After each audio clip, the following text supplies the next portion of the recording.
Y vamos a conversar en nuestra entrevista principal con el geólogo director de la Escuela de Geología de la Universidad Mayor, Cristian Salazar. Muchas gracias por estar con nosotros aquí, Cristian. Y la verdad que he pensado toda la tarde hacer cuál es la primera pregunta que le hago a Cristian. Y mira, te lo voy a plantear de esta forma. Hubo hace poquito tiempo una queja de muchas personas sobre asociado a un concepto, la permisología. La cantidad de permisos que se necesitan para que las distintas instituciones del Estado te den el visto bueno para hacer todo tipo de cosas. Y eso que parecía súper penca, oye, hay que reducir la permisología, etcétera, pero de repente tú ves situaciones como las que pasó en Reñaca, las que pasaron en Concón el año pasado, y donde empiezan edificios a desplomarse en una serie de cosas y uno a veces se pregunta, perdón, pero ¿se les dio todos los permisos bien o no?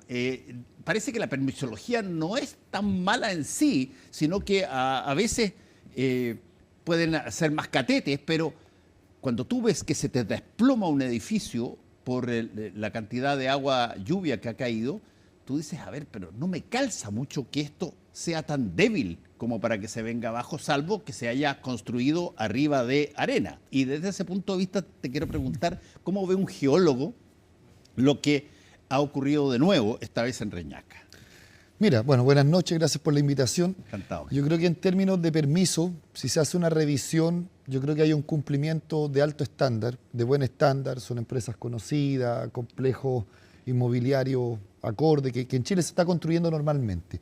Y ahí tú dices muy bien al final el dónde se construyó. Y yo creo que ahí sí hay que dar un análisis bien fuerte. Recuerdo muy bien el año pasado que nos sorprendió a todos un primer socavón.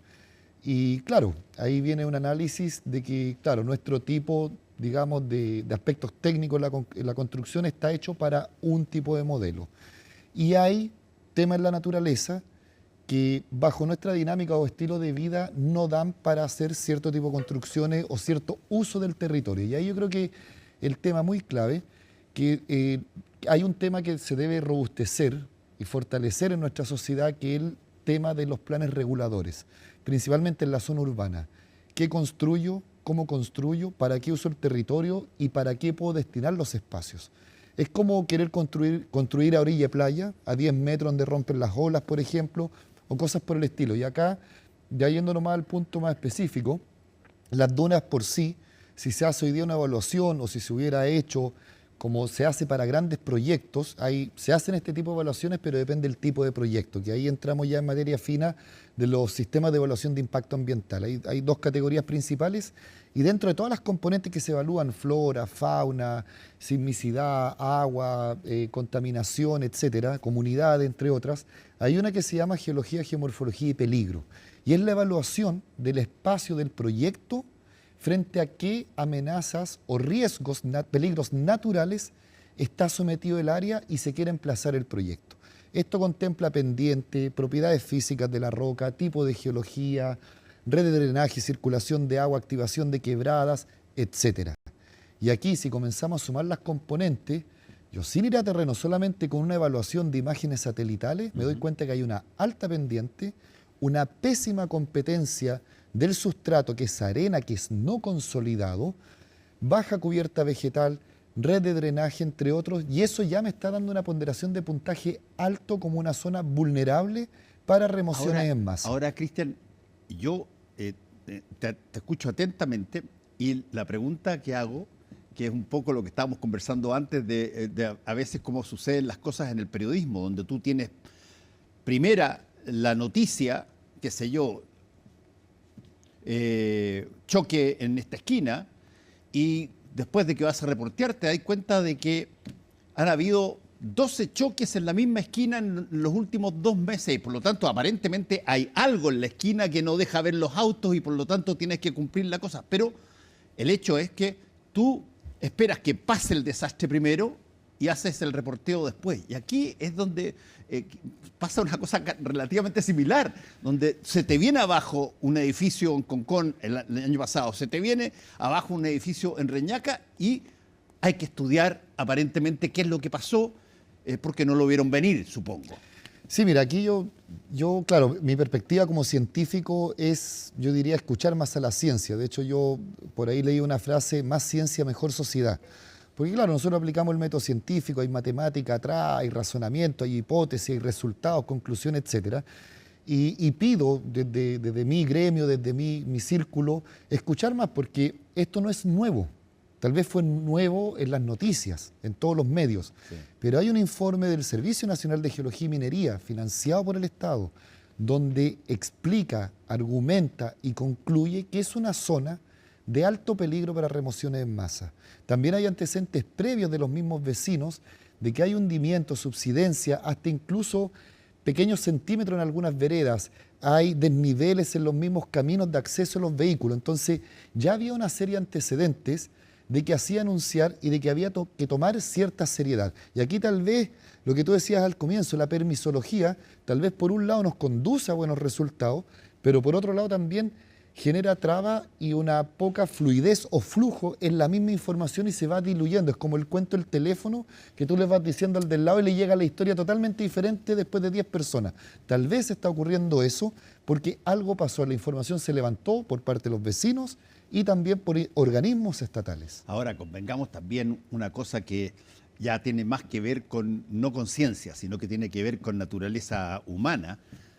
Oye, qué cosa más rica instalar una casa preciosa, bonita, arriba de una vista espectacular. Una vista espectacular al mar, o hacemos un grupo de departamentos, pero te los van a comprar toda la inversión, pero entiéndeme, pero recontra pagada y una utilidad fantástica, porque mira tú qué precioso es.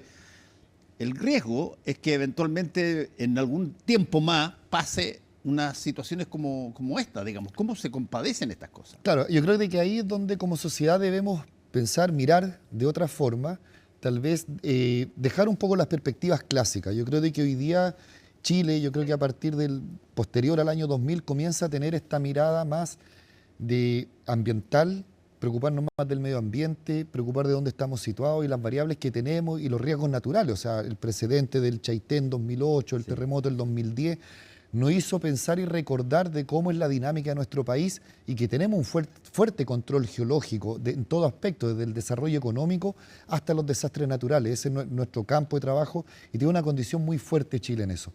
Entonces yo creo que estos son los momentos, como ha ocurrido históricamente, conversábamos previamente, se crea el Centro Sismológico Nacional después del terremoto de 1906 de Valparaíso, se fortalece la red de vigilancia vulcanológica con equipo humano e instrumentos después de Chaitén 2008. Entonces yo creo que este es el momento de dar una mirada, de agreguemos componentes en el buen sentido para tener un desarrollo sustentable e inteligente en el desarrollo comunal. La tierra te está hablando, te está diciendo Exacto. Algo, te está avisando. Que hago al paralelo con el periodismo porque pasa mucho de que a veces situaciones que perfectamente podrían haber sido predecibles. También eso pasa en la institucionalidad del gobierno. Mira, las frases famosas esas de hoy no lo vimos venir y en toda la cuestión. Bueno, pero están ahí, pero a ti se te aclara toda la película una vez de que sucede, cuando ya pasa el desastre, tú dices, sí, sabéis que esto estaba, yo sabía que estaba por venir, yo sabía que venía. Claro, lamentablemente, claro, son lógicas sociales, ocurren, y ya sí, también hay que investigar por qué, cómo se podría haber remediado, cómo se podría haber mitigado, qué podríamos haber hecho mejor. Nos pasa en nuestro día a día, en nuestra familia, en nuestro lugar de trabajo, etcétera. Pero creo que, claro, como se dice, nunca es tarde, y hoy día yo creo que estamos en ese nivel de punto de inflexión, y yo insisto fuertemente, o sea, países desarrollados, Europa principalmente, incluye estas componentes, o sea, todo lugar en cualquier territorio está sujeto a desastres naturales, y de hecho son socionaturales, que son dinámicas de la Tierra y nosotros nos introducimos. Por ejemplo, Suiza, un gran país, tiene 3 veces más profesionales en el Estado dedicado a la gestión de riesgos y desastres naturales. Alemania tiene el doble de profesionales dedicados a esto. Y no tienen volcanes, no tienen terremotos, tienen otras dinámicas. Chile se ha fortalecido en la parte sísmica, Chile se ha fortalecido en la parte volcanológica. Tal vez ahora debemos fortalecernos en lo que es la gestión del riesgo, pero ahí habla mucho de una vez que ocurre el desastre, cómo se aborda. ¿Cómo lo podemos prevenir? Yo creo que cómo podemos prevenir o que tenga un menor impacto en la sociedad. Porque, por ejemplo, hoy día estas mismas dunas, teniendo la misma vista espectacular, podríamos haber utilizado ese territorio de uso recreativo, como lo tiene hoy día la comuna de Concón. La misma geoforma, duna, por definición, un sistema móvil de transporte eólico de la arena de la playa, es aprovechado como un santuario de la naturaleza, pero por una división política territorial, la otra es aprovechado como proyecto inmobiliario. Dos decisiones diferentes, opuestas, frente a un mismo escenario. Ahora, y la vista, podríamos la seguir disfrutando todos de la misma forma. Ahora, te lo tengo que preguntar porque es una variable que sin duda creo yo que está presente en todo este tipo de cosas. Cuando tú ves un setting extraordinario, qué sé yo, y eres el inversionista, y qué sé yo, tú dices, pucha, Diego, aquí me hago 3, 4 edificios de departamentos extraordinarios y me forro, cuesta a veces encontrar que eventualmente hay que hacer algunas adaptaciones mayores y más cosas y más situaciones porque se te puede venir abajo el edificio. Claro, o sea, todo negocio busca una oportunidad, el kiosco en la esquina, la panadería, el delivery, etcétera. Y claro, lo importante es el Estado, el que nos dice, nos da nuestro marco de acción. Nosotros podemos hacer esto, no podemos hacer esto, podemos construir acá, podemos usar el territorio de esta forma. Entonces hoy día, sí, en el mismo crecimiento de la ciudad, y ya ha ocurrido otro ejemplo en otros países que lo han revertido en recuperación de territorio, lo han transformado en parque. De hecho, en algunos lugares de Santiago, casas antiguas han sido adquiridas por municipalidades, las han transformado en parques de recreación o lugares de esparcimiento de la misma sociedad. Yo creo que estamos a tiempo de poder hacerlo y de tener un giro en nuestra visión, y aquí siempre el hombre, por ser una especie que busca la supervivencia como especie y queremos mejorar nuestras condiciones de vida. Ahora, dime una cosa. Esta es una locura quizás, pero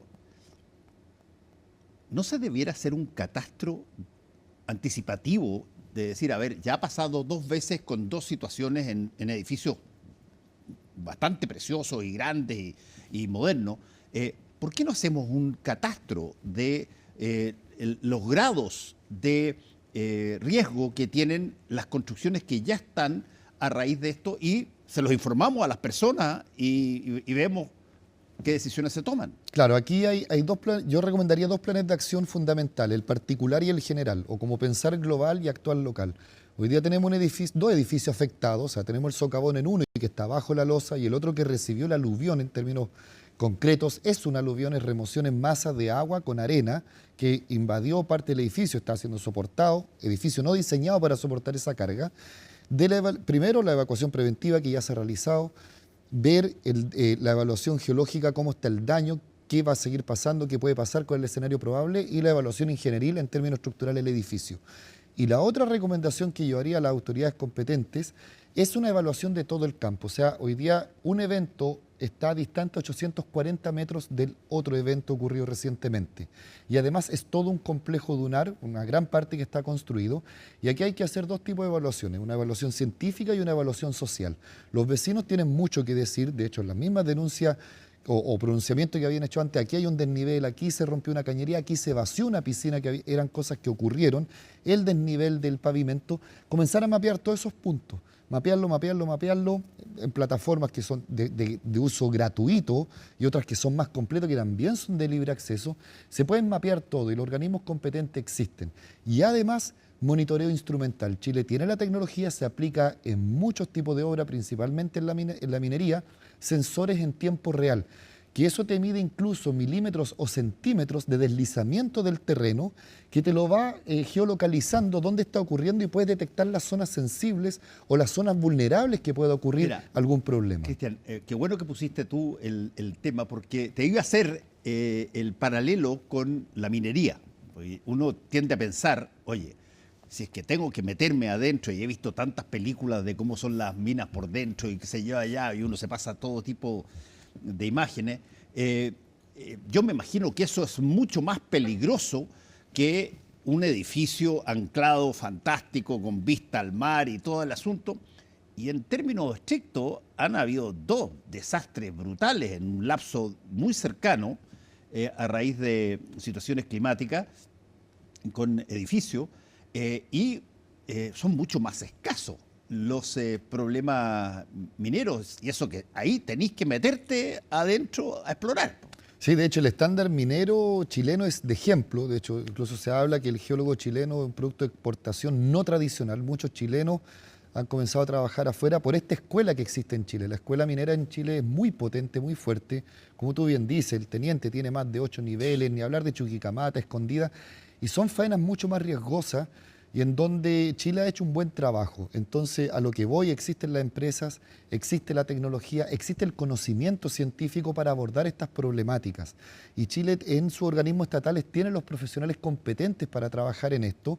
Y yo creo que pasamos ya más a una decisión más administrativa, política, de escuchar a los organismos técnicos con sus argumentos técnicos tales o elementos ¿Qué que organismos trabajan. técnicos, por ejemplo, a tu juicio, Cristian, debieran estar, por ejemplo, dando opinión, aunque no tengan que ver necesariamente con el mundo de la vivienda, Sí. qué sé yo, de consumo privado, pero ¿qué instituciones debieran ser parte de esto y no son? Sí, bueno, hoy día, de hecho, están en la mesa trabajando, tengo entendido, con la delegación presidencial en conjunto con la alcaldesa, Serna Giomín. Aquí es todo escalado. O sea, ¿dónde se construye? En un sustrato, en un medio ambiente que tiene un problema de remoción en masa, que ya fue informado por el mismo Serna Giomín, tiene los profesionales competentes. También está la otra parte, el diseño, la urbanización, principalmente a cargo de Serviu, la construcción y la normativa de las construcciones también por la Dirección de Obras Municipales y también el Ministerio de Obras Públicas tiene mucho que decir y estuvo anteriormente la ministra de Obras Públicas presente en el primer evento de Kandinsky. Entonces, ellos sí deben estar, tal vez a mi juicio, puedo estar tal vez un poco equivocado, faltó más escuchar la opinión de Serna Giomín en sí, sus informes son buenos, de hecho, en la práctica cuando tenemos algún evento en el Villarrica o en algún otro volcán, Serna Giomín en menos de 24 horas tiene los reportes flash, súper técnico, trabajo con la población, etcétera. Son instituciones que necesitan un mayor fortalecimiento. Tengo mi opinión bien particular, tal vez es la hora de que Serna Giomín tenga dos caminos, uno más abocado a la minería, que hoy día pertenece al Ministerio de Minería, pero tal vez necesita otro de apoyo fuerte al Estado integral, tal vez en un Ministerio de Medio Ambiente o tal vez en el Ministerio del Interior, porque son problemáticas medioambientales estas y el Estado necesita tener estas instituciones fortalecidas y con una perspectiva fuerte. Por ejemplo, cuando tenemos un terremoto, también ahí hay otro tema, nos reúne hoy día temas de desastre natural, el medio ambiente, se involucran muchos ministerios. Hoy día, por ejemplo, Serna Giomín pertenece al Ministerio de Minería, Centro Sismológico Nacional pertenece a la Universidad de Chile y así comienza a sumar, el CHOA pertenece al Ministerio de Defensa. 3 organismos nombrados solamente que están involucrados cuando hay un terremoto. Hablan entre ellos, pero por protocolo, por institucionalidad, debe pasar por sus respectivas jefaturas. Pero ¿qué pasaría si los tuviéramos integrados en un solo ministerio? Como lo tiene hoy día Estados Unidos. La capacidad de respuesta, la capacidad de análisis, la integración de la instrumentación, yo creo que andaríamos mucho más rápido, trabajaríamos más integrados y se podrían prever y solucionar más problemas. Y además, una voluntad de escuchar más a la ciencia y a estos organismos técnicos que están trabajando solamente por hacer una sociedad mejor. Ahora, te quiero preguntar sobre el futuro. De alguna manera. Todas estas, ustedes, por ejemplo, me imagino, tienen data de climatología durante mucho tiempo y la ven, miden montones de cosas a la hora de hacer bloques de edificios y cosas así. ¿Hay algo que sea casi un estándar en términos de que tú puedas decir después de que ves esa situación, digas, ¿sabes qué? Aquí hay que tener cuidado. ¿Qué es lo más? Sí, lo zonas más vulnerables riesgoso? decimos nosotros. Mire, yo creo que han habido grandes avances en términos sismológicos. Ahí se ha robustecido una red de vigilancia en términos sísmico, se ha ampliado mucho la red de monitoreo, 24/7, más profesional, etcétera. De hecho, se habla por estos mismos estudios de las zonas más vulnerables, propensas a terremotos sobre 8 grados. La red de vigilancia volcánica, Chile, el país de Latinoamérica y uno del mundo que tiene la mayor red integrada de monitoreo vulcanológico. De los 90 volcanes más peligrosos, 45 están siendo monitoreados a las 24/7. El CHOA también se vio fortalecido después del 27F. Pero sí, aún falta avanzar en otras temáticas, principalmente en temas hídricos, que ahí la geología tiene mucho que decir. Tenemos la agua subterránea, tenemos crisis hídrica, hay una mayor demanda. Este año tenemos un año excepcional, pero venimos de una sequía de hace más de 10 años y es una problemática fuerte que está en muchos países. También este mismo tema de la remoción en masa, aluviones, planificación territorial, entre otras. Yo creo de que aquí también llega otro punto de conversación y de actuar, de cómo está organizada la institución. Previamente te di un ejemplo de solamente 3 instituciones en 3 ministerios o 3 estructuras diferentes que sí conversan, pero su tramitación también la ralentiza y se necesita que sea una forma más integrada. Son instrumentos similares, son metodologías similares. Necesita conversar el colega, saber si el terremoto, claro, está ocurriendo en el océano, qué efectos tiene en el océano, qué efectos puede tener en la Tierra, trabajar de una manera integrada. Los científicos colaboramos sin fronteras, pero si estuviéramos en la oficina del lado trabajaríamos mucho más expedito y más rápido. Sí, te quería hacer la última pregunta sobre un fenómeno distinto, pero que es igualmente calamitoso. Hasta ahora, todo lo que hemos hablado, o por lo menos lo que yo te he preguntado, te lo he planteado, ha sido básicamente basado en lo que acabamos de ver y lo que vimos el año pasado y todo lo demás. Es decir, edificios grandes, bonitos, qué sé yo, que cuestan bastante grandes. Pero tú de pronto viajas a una ciudad, lo ves en Valparaíso, lo ves en otro, y de pronto ves los cerros, ves los bosques llenos de casas que están prácticamente colgando, casas de gente de escasos recursos, ya no son edificios preciosos, maravillosos, etcétera, y que eventualmente puede pasarles algo también. ¿Eso se mide, se calcula? Mira, hay estudios previos y te cito, hay estudios que han indicado de algunas universidades, si mal no recuerdo, en un momento se catastró en la ciudad de Valparaíso más de 5.000 casas en riesgo por incendio, por derrumbe, por estar construida informalmente en las eras de cerro, etc. El cómo nace Valparaíso y cómo ha seguido construyéndose Valparaíso desde la perspectiva urbanística es muy compleja. Tiene una complejidad única en el país, incluso a nivel mundial ha sido catalogada como una ciudad muy compleja, lo que no significa que no se pueda remediar, mitigar o avanzar en otra ruta. Y aquí se necesita realmente un trabajo integral, o sea, tienen problemas forestales, hay construcción en zona de inundación de tsunami, no hablamos de, y así suma y sigue, no hablamos de reubicar toda la ciudad, eso es imposible de hacerlo, pero sí cómo actuar frente a este escenario, frente a esta catástrofe, frente a que ocurra un tsunami, que ocurra un terremoto, cómo están los organismos de emergencia, cómo podemos anticiparnos si viene esta señal, estamos frente a este riesgo, entre otros. Entonces tiene una complejidad muy particular, existen estudios y yo creo que también falta aún integrarlo y tener un liderazgo potente y tal vez un apoyo estatal más fuerte, porque Valparaíso y Viña del Mar es una de las ciudades más complejas de Chile, incluso más compleja que Santiago, desde esa perspectiva de las problemáticas naturales. Bueno, yo me imagino que desgraciadamente la historia humana tú lo graficaste extraordinariamente bien cuando tú dijiste, después del terremoto de Valdivia, qué sé yo, se creó recién el estatuto de cosas aquí y allá. Ok, quizás de pronto, ojalá con el menos costo humano posible, pero que las cosas de pronto empiecen a servir para generar una advertencia que esta situación ya se repite y eventualmente gente que pierde muchísimo. Y por lo tanto debiera hacerse algo que te diera, no la seguridad del 100%, pero te diera un poco la garantía de que las cosas pueden resistirse mejor. Sí, yo creo que aquí hay tema de liderazgo muy fuerte, no en el sentido de quién mandata, sino de saber escuchar, integrar y trabajar con la población y preocuparnos de realmente política. Esto pasa a ser ya un tema político de una larga mirada, cómo vamos a enfrentar el Chile que viene en 10 años más, el Chile que viene en 20 años más, desde la perspectiva que nos reúne hoy día frente a los procesos naturales de la Tierra. A mí no me gusta hablar mucho de desastres ni fenómenos. Son procesos que siempre han ocurrido, que lamentablemente la urbanización, el hombre, le ha agregado una componente de riesgo hacia nosotros, porque estas dinámicas a nosotros nos ponen en riesgo y se pueden tomar medidas. Hoy día las ciudades están construidas, se pueden tomar medidas de mitigación, de replanteamiento, de reubicación en algunos casos y también de cómo seguimos avanzando. Yo creo de que ahí se necesita este liderazgo y esta integración, tanto del mundo científico, la comunidad y el mundo administrativo político. Cristian Salazar, muchas gracias por haber estado con nosotros hoy día. Muchas gracias.